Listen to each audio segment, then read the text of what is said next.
Today at the National Press Club, Telstra CEO Vicki Brady. Ms Brady will speak about the importance of secure and reliable connectivity as digital demand grows.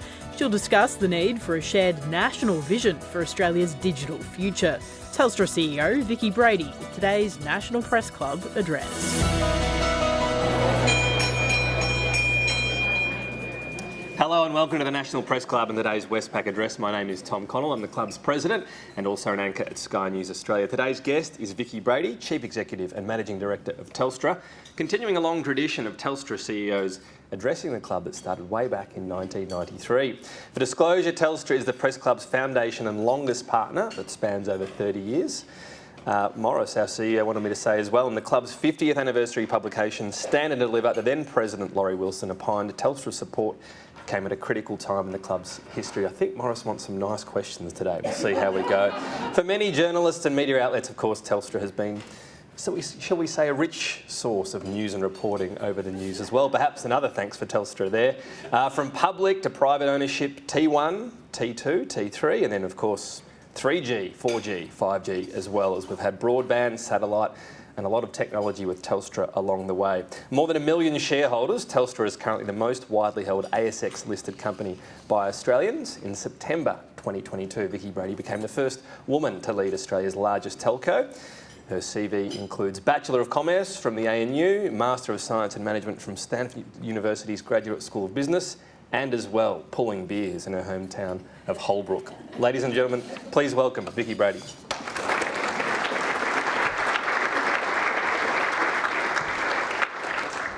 Well, thank you, Tom, for that very kind introduction, and good afternoon, everyone.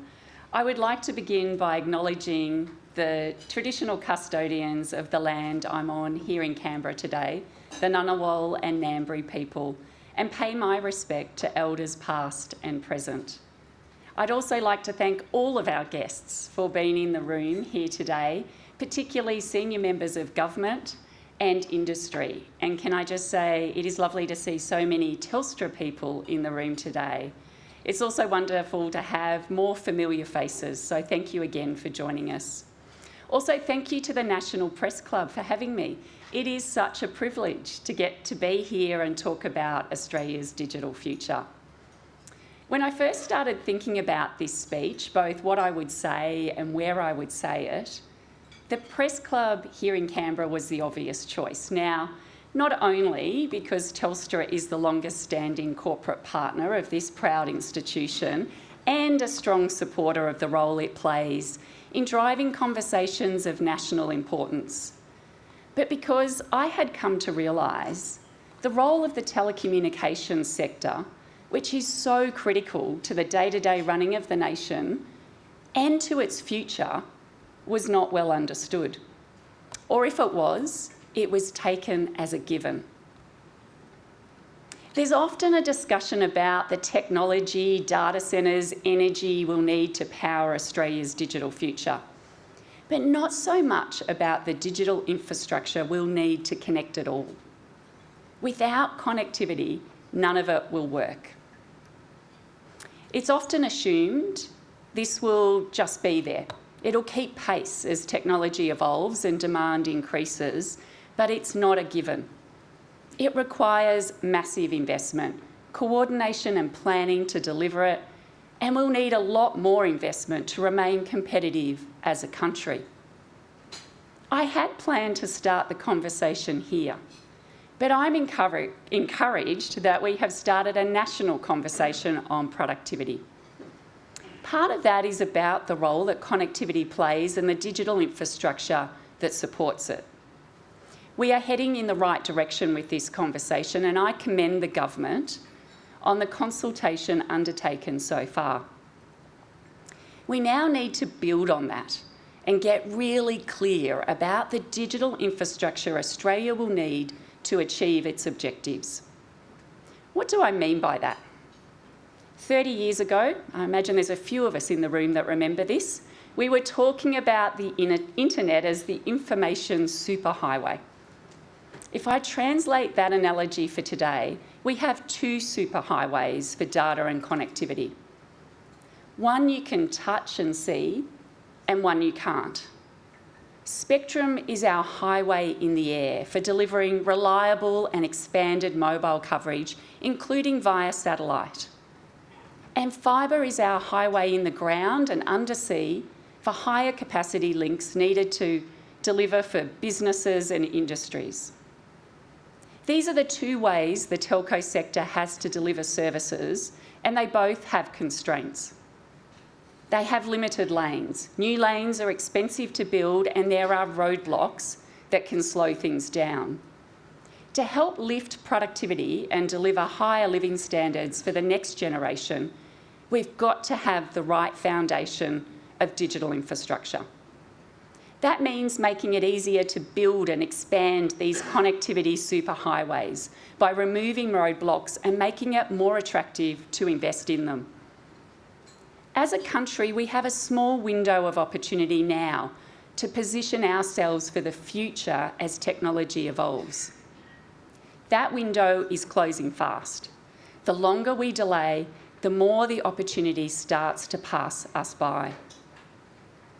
Connectivity is a foundational piece we've got to get right, and it starts with having a clear destination, a vision of the digital future we want to create for Australia and a roadmap to get us there.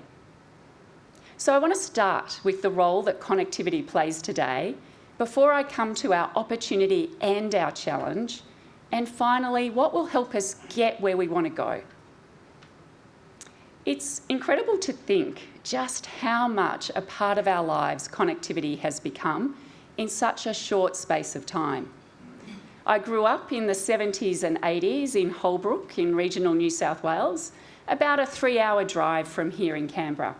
And yes, my dad owned what was known as the middle pub in town. It had a phone that rang a lot, especially in the evenings, with people checking up on someone or asking if so-and-so was there. Often the answer was no, they've just left. It was a little country town. Well before mobile phones, it was a big deal if the pub phone went down. Not just for keeping in touch, but for Dad to run his business or to get help in an emergency. Everyone knew the telecom technician in town. If the line went down, we'd go and we'd knock on his door and he'd come and have a look. Today, more than 20% of Australia's population were born after smartphones were introduced. There is a growing expectation to be connected everywhere all the time. 97% of Australians rely on digital devices like mobile phones, laptops and tablets for things like running their businesses, connecting with family and friends, or accessing essential services. Overall, the telco sector added $47 billion in gross value to the Australian economy in 2023. Connectivity has become a critical part of life and business, and it is only going to become more so. Data consumption in Australia has grown 16-fold over the last decade, driven by the rise of streaming services, internet applications for communication, and cloud services. Global network traffic is projected to grow around 20 to 30% per annum out to 2030, and AI has the potential to drive that demand even higher. We're in a period of rapid technological advancement, digital transformation of industries and shifting global dynamics that make secure and sovereign national assets even more important. When Danielle Wood, Chair of the Productivity Commission, spoke here a few weeks ago, she called out that harnessing data and digital technologies as the thing that will shift the dial on Australia's productivity over the coming years. To do that, we must get connectivity right. Therein lies our opportunity and our challenge. To the opportunity first. A list of longer-term priorities came out of the government's economic reform roundtable that we now need to work through as a country. Connectivity will contribute to many of them, but it is central to 3. Making AI a national priority. Building a skilled and adaptable workforce, and modernising government services. If I focus on the first one, the potential for AI to almost double Australia's average productivity growth over the next decade. Achieving that requires widespread adoption. We need to diffuse it through the economy and create the right environment for it to be applied at scale. If we do, I see amazing opportunities for Australia to be a leader in deploying AI because we have many of the right ingredients: renewable energy resources, a vibrant tech sector, and strong security and geopolitical stability. We also have the opportunity to serve Asia Pacific from data centres located in Australia, as Scott Farquhar outlined when he spoke here in August. Of course, this requires a foundation of secure and reliable connectivity, which translates to massive demand for digital infrastructure, or the superhighways in the air, in the ground and undersea that I spoke about earlier. Countries around the world are recognising this. We're seeing a super cycle of investment to support the global race to unlock AI. I was in the United States earlier this year, and the pace and scale of digital infrastructure rollout was truly staggering. How much investment is being attracted, how fast approvals are getting through, and how big they're thinking. I came away thinking we've got to get aligned and we've got to move fast if we're going to remain competitive as a country. We need to have a shared vision and we need the right levels of investment. This brings me to our challenge. Like many industries, we've seen in the past when returns are higher, investment is higher. And the benefits of that flow through to consumers, businesses, and the economy. When returns are lower, investment tends to be lower. And we've seen returns across the telco sector steadily decline for most of the last decade. Let me give you an example of what higher returns look like. So I remember sitting in the audience at a global mobile conference on the other side of the world, well before joining Telstra, hearing about the first rollout of 3G on 850 megahertz spectrum in Australia. It was a big bet, and it had a build timeframe that most thought was impossible. The scale of the infrastructure required was enormous. There was footage of helicopters bringing materials and people into remote sites all across Australia. It was an ambitious project, and it began a couple of decades of mobile leadership for Australia that delivered significant economic benefits, estimated at $14.2 billion back in 2007, both directly and indirectly. If you chart returns through that period, they were good, and it drove investment and innovation that meant Australia was at the leading edge of deploying 3G, 4G and 5G technologies. We need this kind of bold ambition now to position Australia for the future. As we look ahead to the end of the decade, global mobile traffic is expected to grow more than fourfold, driven by growing adoption of 5G and high bandwidth applications. With each evolution, the telco industry must continue to invest in more advanced infrastructure. And as a country as large as Australia, we need more investment than most, up to 3 times more capital expenditure per capita than our G7 peers over the last 4 years. But it's not just about keeping up with rising demand. It's also about investing in national resilience, national security and sovereign capabilities. It's not a given that the industry has the capacity to invest in these things that are so critical to the nation. We need returns to be able to deliver them. Having the right policy and regulatory settings to encourage investment make a big difference. I was pleased to see that 3 of the government's longer-term priorities I mentioned earlier relate to this: better regulation, speeding up approvals in national priority areas, and attracting capital and deploying investments. As telcos, of course, We've got to roll out infrastructure efficiently. But there's also a job to do as a nation around how we attract investment and remove roadblocks to enable our priority areas. Part of this job is having a clear destination in mind, a clear national vision for Australia's digital future. That vision must be bold, and we need to work collaboratively on the roadmap to get us there. The government has set an ambitious economic reform agenda, including to boost productivity and growth, tackle intergenerational equity, and create a future made in Australia. These are worthy goals and ones that we support. Connectivity will be fundamental to achieving them, but not a given. There is work to be done to get it right. Now, I don't pretend to have all the answers, and there will be many ideas that others will bring to the table. But I'll note 3 that I see as fundamental. First, we need to have the right digital infrastructure in the air, in the ground, and undersea. To do that, we need a national digital infrastructure plan, a plan the telco sector can align behind and work with other sectors like energy to deliver. It should support our shared vision and help accelerate the rollout of digital infrastructure by encouraging investment and making it easier and more efficient to build. Let me give you 2 examples.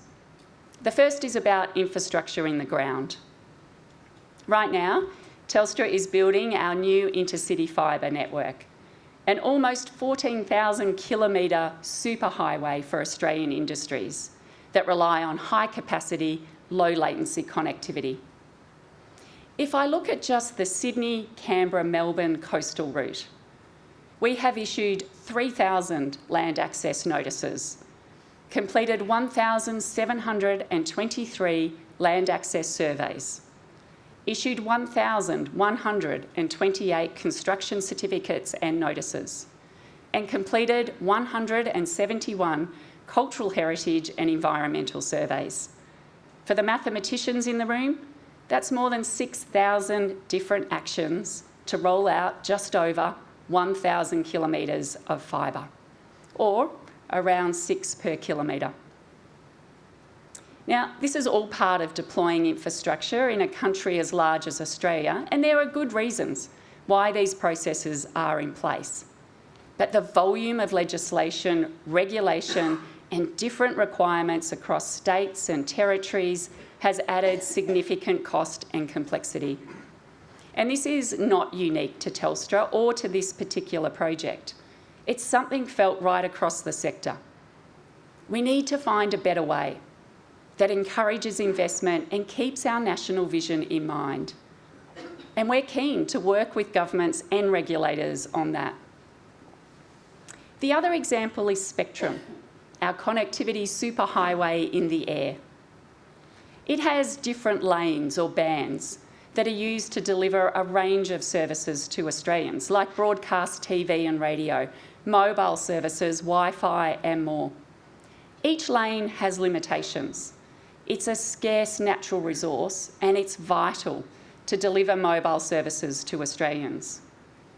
We licence a number of these lanes from the government for periods of about 20 years.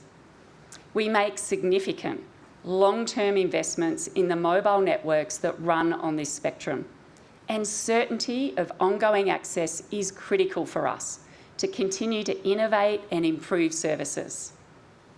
I want to emphasise that word certainty, because it's certainty we need to be able to enable those long-term investments we're talking about.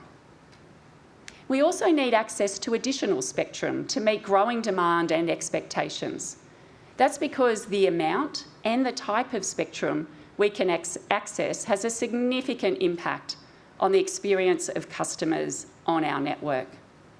For example, more low-band spectrum would improve coverage and reliability in regional areas, and more mid-band spectrum would reduce congestion and deliver better performance for things like streaming. We also need access to new spectrum to deliver exciting new technologies like 6G and voice and data services over satellite to mobile, which will be crucial to delivering on the government's universal outdoor mobile obligation.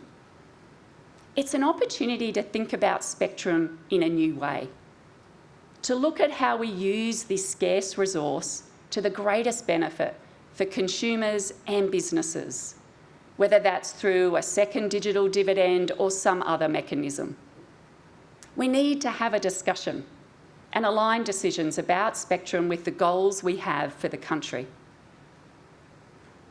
Second, we need to ensure Australians have the right skills, access and confidence in technology.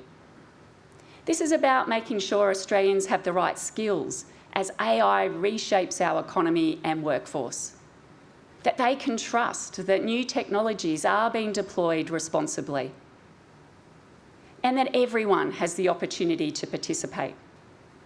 We know AI brings big opportunities, but this is also uncharted territory with a lot of unknowns. The best way for us to ensure public safety and trust while encouraging innovation is to collaborate deeply. We need all voices in this. We need a forum that includes consumers, employee representatives, business, tech, academia, to ensure we can make the most of the opportunities and manage risks from AI at the speed they appear. We also need a collaborative effort to help upskill our workforce and build a pipeline of skills to support both the rapid adoption of AI and rollout of infrastructure to support it. As we do that, we must bring everyone along.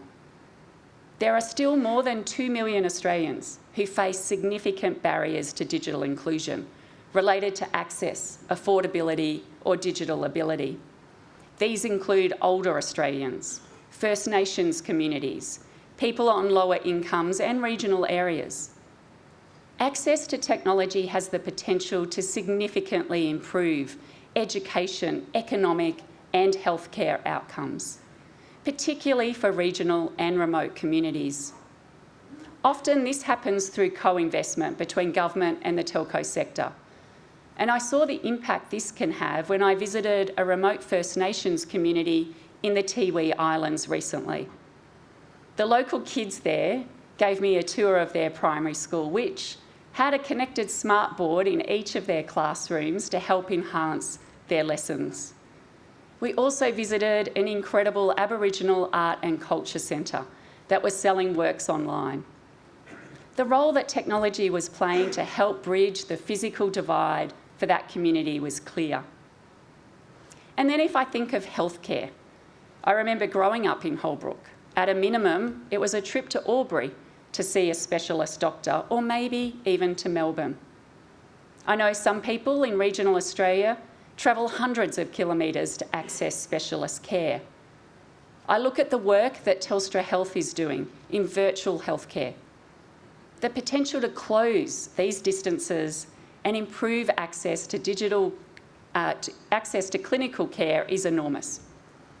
So there are significant benefits to be had from improving digital inclusion. We need to work together to make sure this continues to improve and that the rapid adoption of AI doesn't cause the divide to widen. This includes looking at how we refresh and coordinate co-investment programs right across the country so they are targeted to deliver the greatest benefit for communities. Third, we need the right regulatory settings that strike a balance between growth and risk. Regulation has an important role to play in the economy and in our sector, including on consumer protections, infrastructure rollout, competition, security, affordability and more. And we support that role. But as Treasurer Chalmers has identified, we need to cut the clutter. The telco sector is subject to more than 500 pieces of legislation and regulation. 500 pieces, and that number grows each year. Navigating this can be incredibly inefficient and costly. We need to look closely at how we get the balance right between providing necessary guardrails and encouraging innovation and growth that would benefit Australians. To do that, And because of the critical role we play for the nation, the telco sector should be included as one of the government's priority areas to deep dive on better regulation. There should also be a target, similar to what we've seen applied in the United Kingdom. And so I support the BCA's call to reduce business compliance costs by 25% by 2030. This would mean looking at what regulation may no longer be needed, like our obligation to publish and distribute paper copies of the white pages. Yep, they still get printed. Where regulation and obligations could be modernised, like where there are more efficient technologies that are more reliable and available today than providing services over an ageing copper network.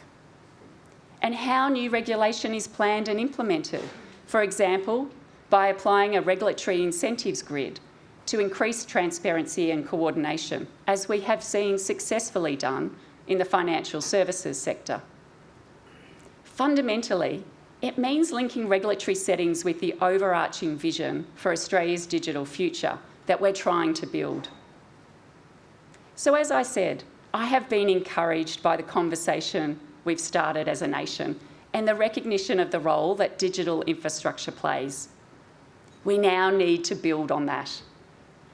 Connectivity is a foundational piece we have to get right to lift living standards for the next generation, grow our economy and deliver benefits to all Australians. But it is far from a given. There is work to be done to get it right. We need a shared vision, a shared national vision and a roadmap to deliver it, so we have the right digital infrastructure in the air, in the ground and undersea. We need to collaborate on how we make sure all Australians have the opportunity to benefit from a digital future. And we need the right regulatory and policy settings that encourage innovation and investment. Technology and connectivity have transformed several times since the old phone line in my dad's pub. And they're going to transform several times again in our lifetime. To position Australia to prosper through these transitions, we've got to get aligned and we've got to act. I know from the corporate world, a vision and a plan can make a great set of PowerPoint slides, but it doesn't mean anything unless you translate it into a set of actions and you get started. I don't pretend it's easy, but every day that goes by without action means the opportunity starts to pass us by. We've started a good conversation. We have lots of ideas. Let's get on the road and get started. Thank you.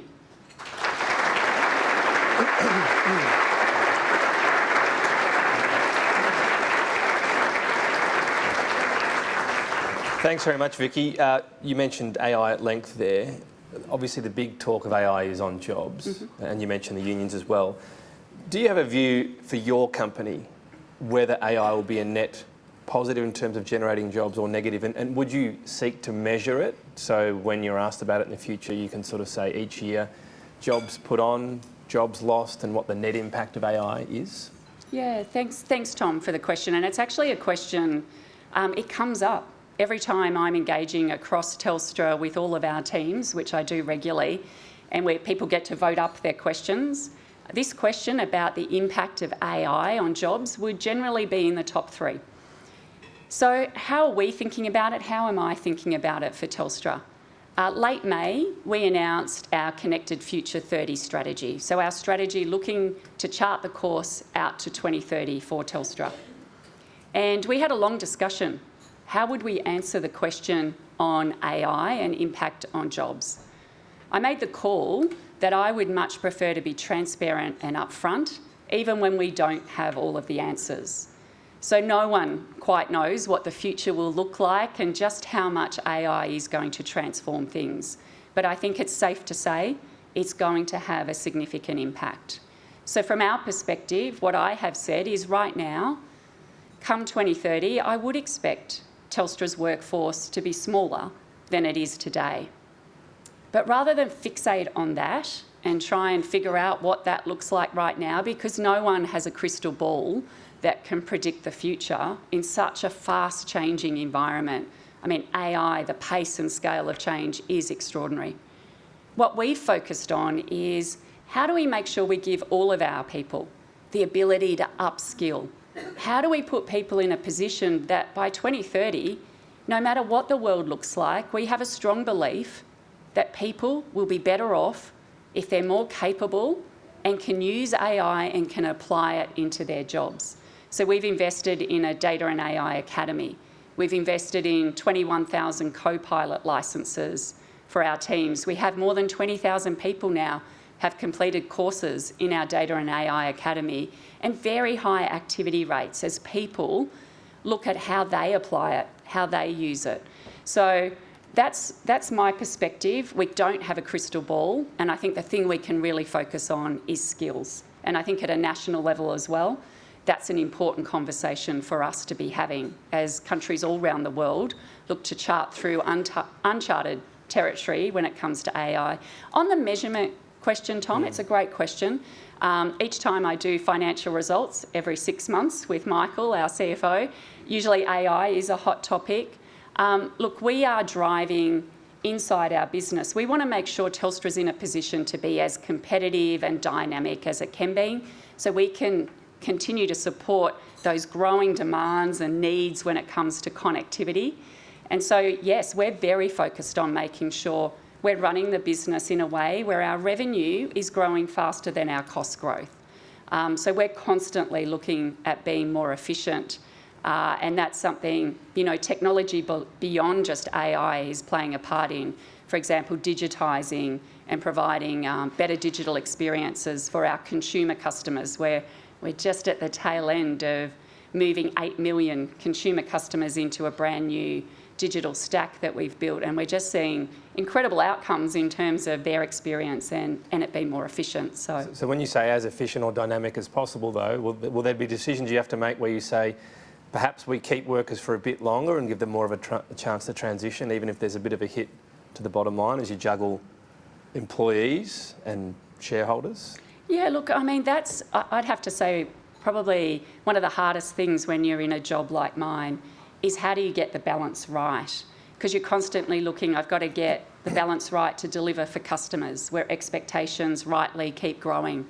I've got to get the balance right so that our teams feel passionate and motivated and we're investing in the skills for them. And yes, I've got to get the balance right for shareholders. As you mentioned, we've got more than 1 million shareholders directly holding Telstra. We estimate about 16 million Australians in total through direct or indirect ownership through their superannuation benefit from the outcomes that Telstra delivers. So those three things are incredibly important. They're at the forefront of big decisions as we look at choices, and you know, I have no doubt over the coming years there's going to be many of those difficult choices and figuring out that balance to find. Okay, a lot of interest from my colleagues. I'll go to the floor now. First question, Matthew Cranston from The Australian.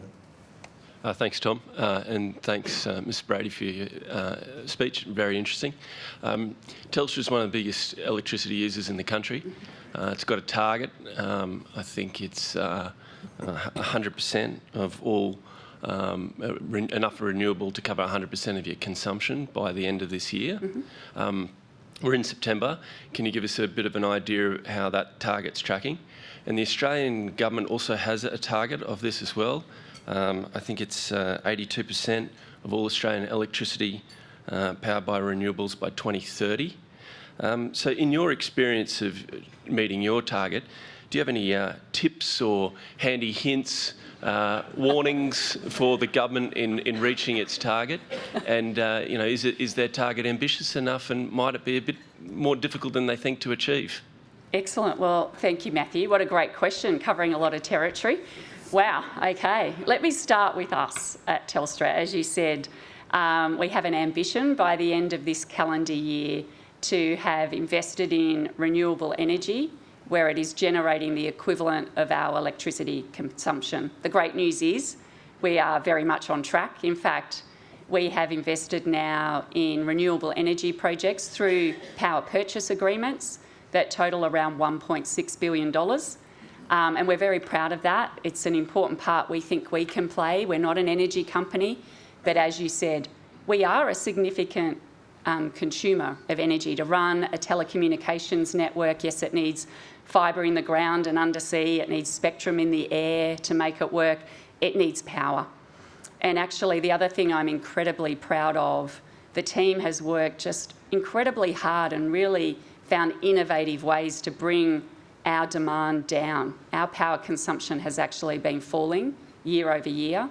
And, you know, the importance of things like upgrading to new technologies that are more power efficient. For example, when we move from 3G to 4G, we actually save power because as each generation of technology comes out, it gets more power efficient and it gets more efficient at how it uses the spectrum as well. So we are on track for that particular target, and we remain very focused on our broader climate ambitions as well.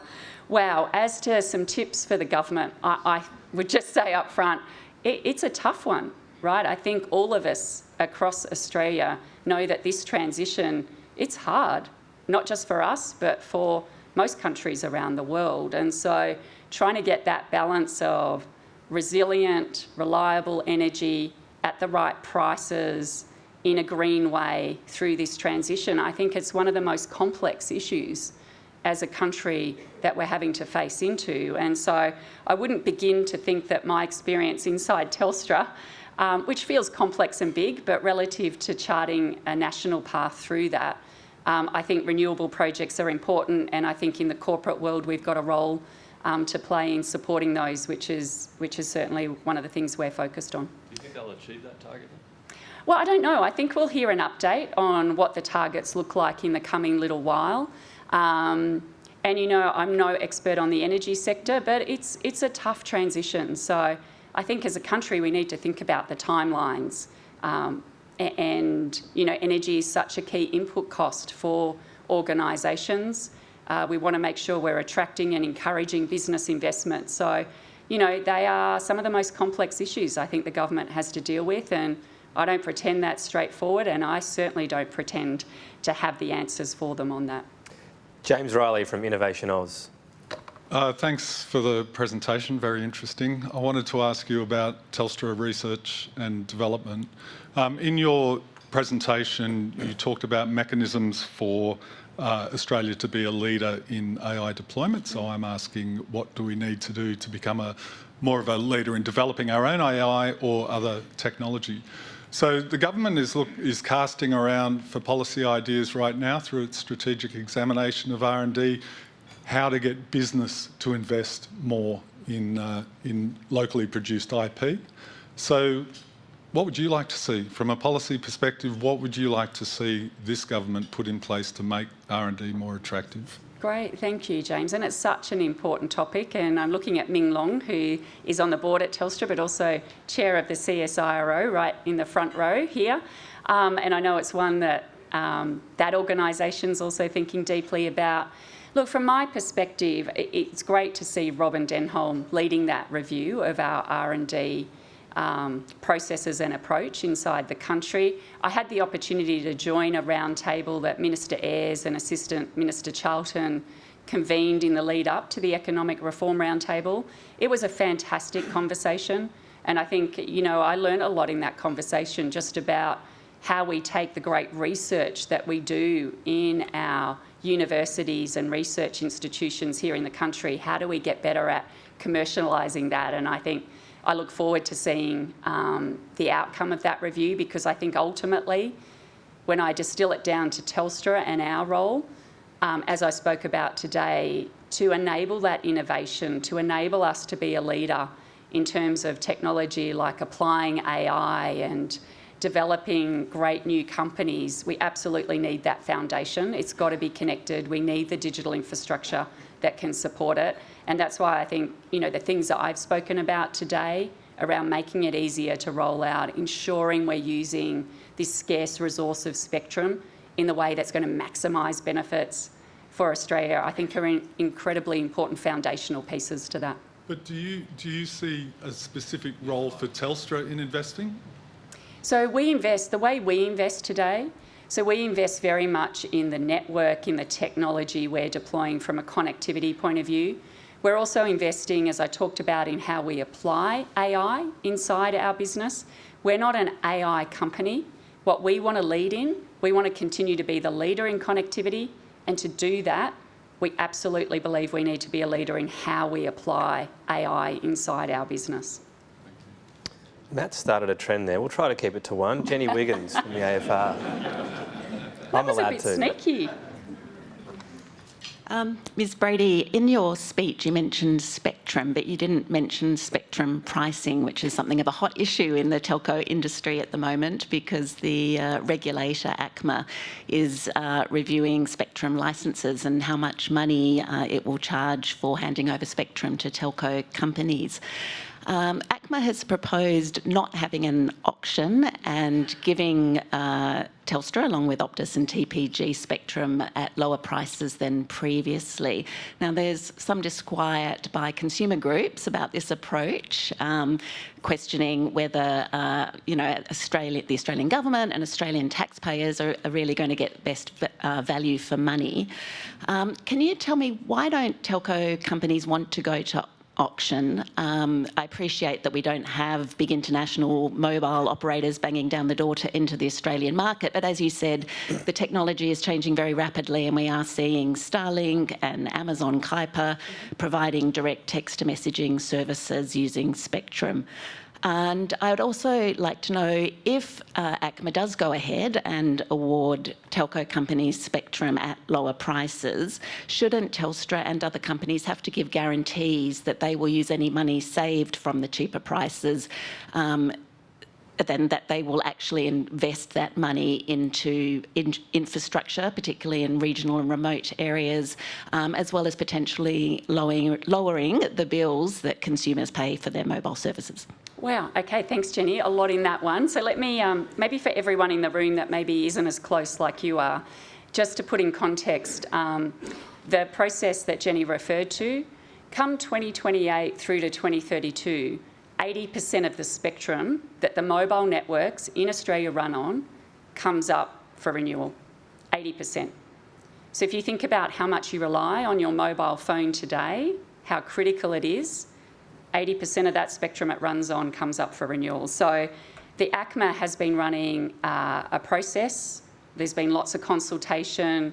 We have, mobile operators across the industry have submitted their perspectives, and ACMA has some initial recommendations in the stage they're at the moment. So where they've landed, and we're certainly aligned with this, is when that spectrum was initially auctioned, obviously there was a lot of value captured out of those initial auctions, rightly so, because it's valuable. As we now head into a renewal process, we have networks that are built that are fine-tuned to that spectrum. So it's not even just about the band you operate in, it's the particular block that you're allocated inside that spectrum. So the renewal of that goes to this point of certainty. We're making investments that are very long-term into our networks to build capacity, to build new capabilities. For example, we're rolling out 5G Advanced right now, which will be the precursor to 6G come the early 2030s, we think. So anything that gets taken in terms of money spent on spectrum additional will take away from direct investment that we're making into our networks, or would have to be passed on in another way, potentially through consumers needing to pay more. So we're very much aligned with the initial recommendations from ACMA around going through a renewal process rather than a new auction process. You touched on satellite to mobile services. So it's an exciting time to see the sort of innovation we're seeing in LEO satellites, something that certainly was never imagined a decade ago. If I look at our satellite to mobile text messaging service that we've launched with Starlink, that uses part of our mobile spectrum to deliver that. So for example, we see an opportunity, there is a spectrum band that will come up for auction that is for satellite operators only. We think that's actually an opportunity to open that up for mobile operators to participate in as well. So there's, I think there's lots of different perspectives. We're very much aligned that the renewal process is the right path to ensure we've got the certainty. If it wasn't to be a renewal process, I suspect we would see some hesitation and potentially some of those longer term investment decisions become much more difficult to manage. And in terms of commitment to regional and remote Australia, absolutely. I mean, I look at what we spend at Telstra. So over the last 7 years, we've spent around $12.4 billion on our mobile networks. 4.7 billion of that is in regional and remote Australia. I talked about co-investment programs. They matter because there are simply parts of the country where it is not economic to build a new site. And so over the period co-investment programs have been run, Telstra has participated in building or upgrading around 2,000 sites. That's been a total of $1.1 billion, where it's been split almost 50-50 between governments and Telstra. So we are very committed to making sure we're doing everything we can and pulling the right levers, including ensuring co-investment programs are set up to be able to deliver the best outcomes for regional and remote Australia. Next question, Jacob Steinman from AAP. Thanks for your address, Ms Brady. You spoke at length about the need for a massive investment in digital infrastructure that's coming up and the challenges around that, around regulation that make it more costly, that impact returns. But isn't there a risk that it could soon be made redundant by low Earth orbit satellites like Starlink? How much does that factor into your thinking about the viability of those projects when you're around the table? Yeah, fantastic. Thanks, Jacob. But it's a question, again, I get asked quite a lot. And so how I think about it is we see very much low Earth orbit satellites and the incredible innovation happening there as very much complementary to the networks we operate and run. So let me give you a real example that brings that to life. If you think back to mobile technology, when it came about, when the mobile internet appeared and you could do really high-speed services over your mobile phone device, a lot of people said, oh, well, that's it. Fixed line is dead. We don't need fibre anymore because we can do it all over mobile. The reality is, over time, as that demand grows, as applications require more and more bandwidth, actually we've seen fixed line technology continue to innovate and get better. We've seen mobile continue to innovate and get better. And I think we'll see exactly the same with LEO satellites. They'll continue to innovate and get better. But frankly, there is a capacity issue. And so one of the things we work hard on with our customers, because often I'll speak to a customer and they'll say, Vicki, I should probably get rid of my home broadband service and actually move to your 5G fixed wireless service. And I'll say, well, hang on, how are you using it at home? If you've got TVs connected, doing high definition streaming, if you've got multiple devices, lots of family members in the home, then often the best solution in that case for that home is to get the best possible fixed connection into that home. So get the NBN technology and service that's going to work best for that customer. And so I see it like that. I see this as another layer, an important layer of connectivity, particularly in a country like Australia, where it is just so big and vast. And we're really encouraged by the early experience. We obviously were the first to launch satellite to mobile texting. We're seeing about 90,000 customers connect on average every day to that service. So it's been enjoyed and benefits being delivered. I wanted to ask you about scam texts. Yes. My dad has a Telstra phone and he gets no endless stream of them, and they're a bit better than the Nigerian princes these days. I've just banned him. I've said you can't pay for anything ever on a text. But how can that work for the rest of the population? Do telcos need to do more? Or in the infamous words of another Australian CEO, is my dad not match fit? Well, I definitely don't think that's the answer. So, as you said, it is fascinating watching as technology evolves and gets so much more sophisticated, and we can use that for good. There's obviously people out there that are using it in bad ways.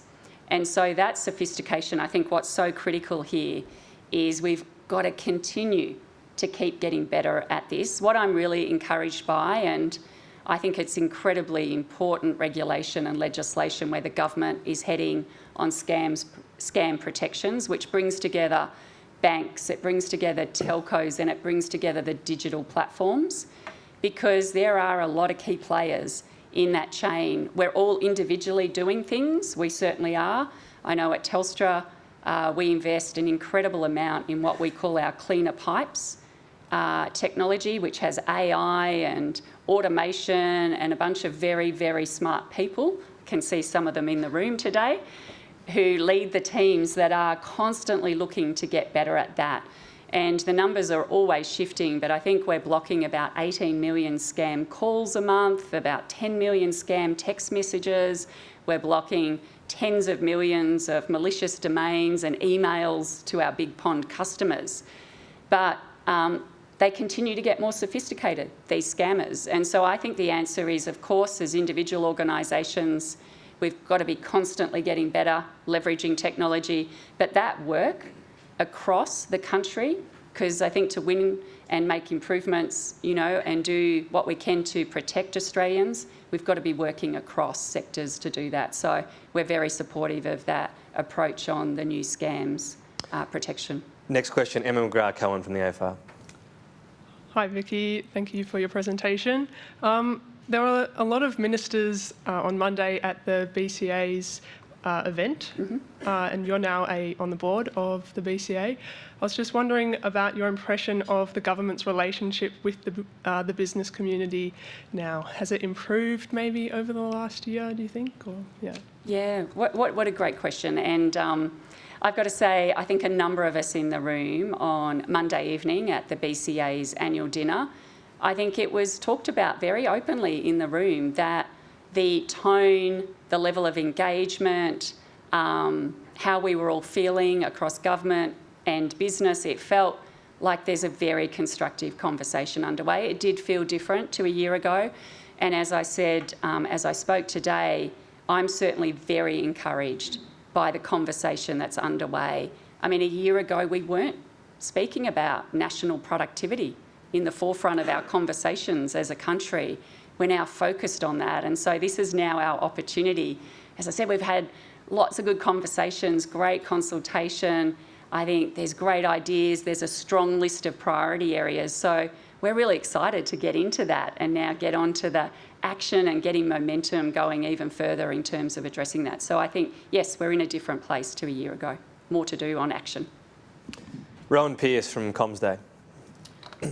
We've increasingly seen, I guess, the OTT providers like Google, Amazon kind of move into the traditional telco space, I guess, through things like fibre deployments, LEO satellite broadband services, as you mentioned. Is it time to start, I guess, treating them as major telcos in terms of like their kind of regulatory burden and their social responsibilities? Rowan, thanks for your question. I know you understand our industry deeply. Look, it's an interesting one, isn't it? Because you think about those big technology companies.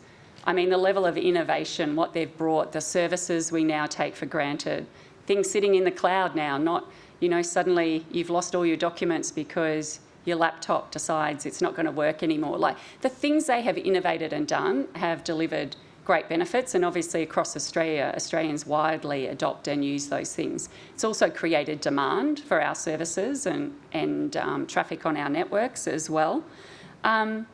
What we believe is if any provider is providing services that are like what we provide in the telco sector, whether it's a messaging service, a voice service, I think it's reasonable that they should be regulated and have the same obligations.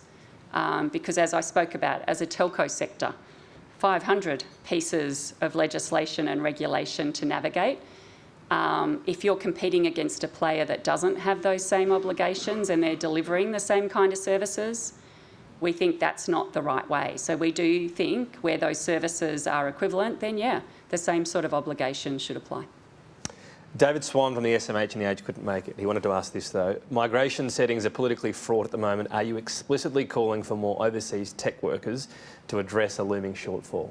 Well, that is a big conversation, obviously, as a country. I'm not explicitly calling for that today.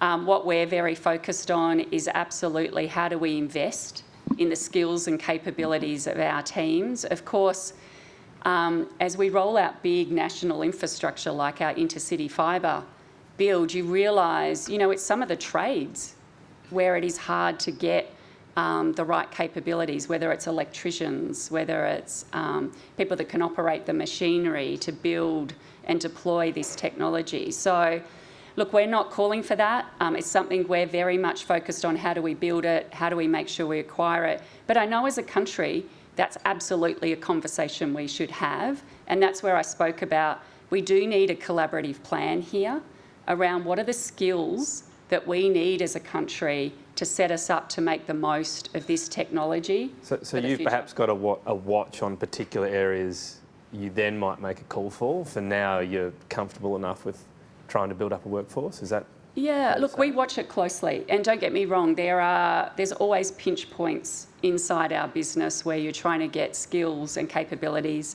I mean, cyber capabilities is one of those areas I think every company in the country is trying to deploy and realise that. We also work with partners where we can access some of that capability.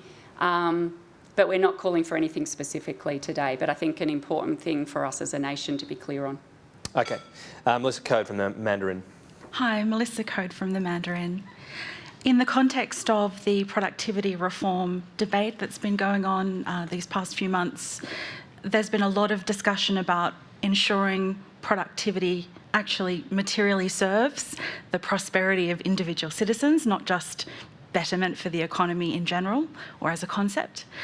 And there's so much consternation about artificial intelligence and how it might transform our working livelihoods.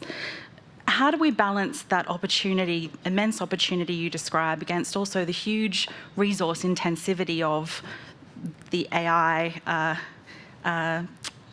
water use and so on, because there could be some kind of Armageddon scenario where people are losing jobs and have no water, and AI is to blame if we're not properly regulating that.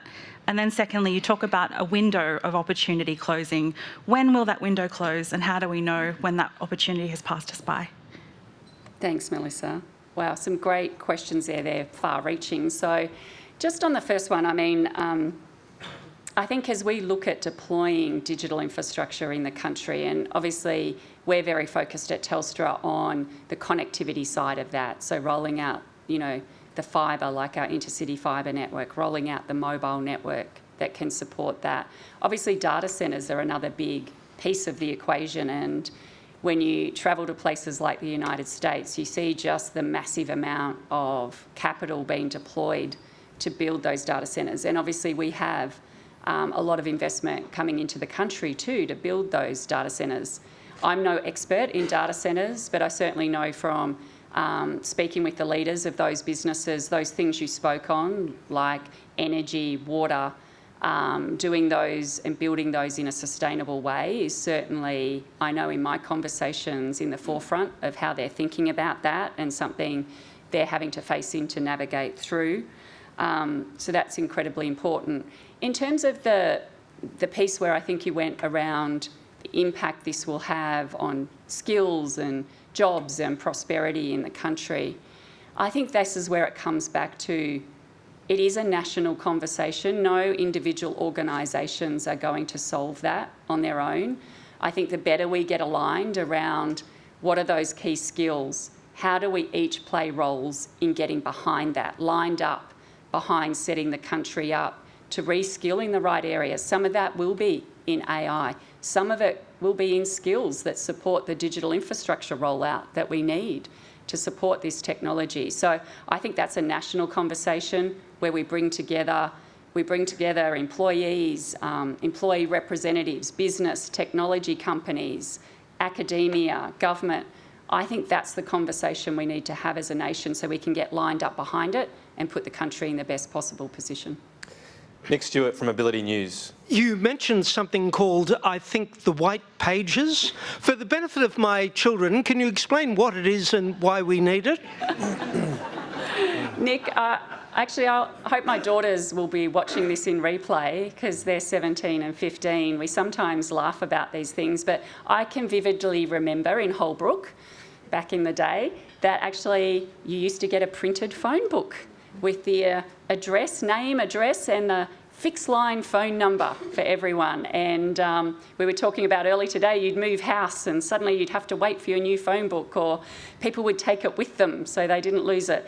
So yes, we don't produce them quite in the same volume. I just thought it was an example that people can relate to who are maybe in our generation, perhaps not the younger generation, that used to be the way. You would find a phone number and that was the way you connected with people. You'd ring them on a fixed line phone. You didn't have a mobile. So it's just an example. When I think people talk about cutting the clutter on regulation, it can sound a little bit conceptual and theoretical.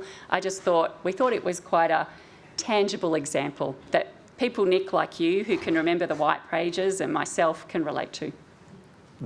I hope you're keeping the payphones. I didn't realise they were still going, but my 5-year-old likes pranking her grandparents on them on holiday. I'm not sure if that's what they're meant for. And Tom, I hope your kids call Santa at Christmas, because you can call Santa for free as well. Right, there's another thing to add to the annual to-do list. On legislation, though, and these might be good examples of red tape. Others will say, well, hang on, telcos get in a bit of strife around things such as sales practices. Would you understand people's reluctance to say, let's slash red tape, that telcos maybe need regulation to stay on track? Yeah, Tom, you raise such a critical point, and I know there is a number of people in this room who are very, very close to this. And as I said, we see a role for regulation across the economy and in our sector, particularly consumer protections. They are so fundamental, and where we don't get it right, we need to face into that. We need to improve our processes, our systems. We need to take that accountability and get better. So absolutely, I'm not saying it should be, we cut all regulation. That's definitely not what I'm saying. I'm saying regulation plays an important role. But I think we need to do that deeper dive into the sector to look at better regulation. How do we make it more efficient, more cost effective? And that ultimately will flow through to better outcomes for consumers, businesses and the economy. The 6,000, I forget what you called them, activities or whatever it was, for the line between Melbourne and Sydney.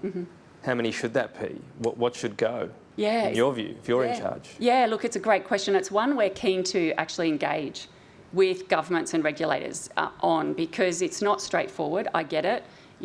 There's states, territories, there's federal, there's there's land access, there's all sorts of things that go into that. I don't have a target in mind, but I think if we got around the table with the right people, we looked at what we're trying to achieve, particularly when we're rolling out infrastructure of such national significance, we can come up with a better way. Okay. Yeah. Gemma Daly, an MPC Director here. Thanks for your speech. I wanted to ask you about cyber. Firstly, from a company perspective for Telstra, but also whether you think we're prepared for what's coming as a country. Yeah. Wow, cyber, and I have two of my cyber experts in the room who are watching me very closely as I answer this question. Craig and Narelle, I've got my eye on you both. Look, I don't mean to joke, because it is such a it's an incredibly important issue. And it's an issue, I think, cyber affects us as individuals, it affects us as organisation, and it affects us as a nation. So if I think about the Telstra lens, it's something, we invest incredible amounts in, whether it's investment in technology or whether it's investment in people and capability. It's an area you can never be complacent. So I would never stand here and say any organisation should be complacent. It is fast moving. We've got to be constantly challenging ourselves to get better. And I think it is one as a country where we do need to come together. And I think it's a great example when you look at the cybersecurity legislation that was put together and brought in a little while ago. The way the government consulted on that across industry, across sectors, I think it's a great example of when you bring people around the table, you can actually, as a nation, come together in a way that can better position us. Does it mean, I don't think anyone can say you're ever 100% protected, but we can absolutely be at the forefront of doing the things that we can identify to secure the country and our businesses and our citizens better. Well, Telstra, a sponsor of the club, you're always able to get a spot at the bar, but just in case, here's a gold membership as well. Ladies and gentlemen, please thank Vicki Brady. Thank you. Thanks so much.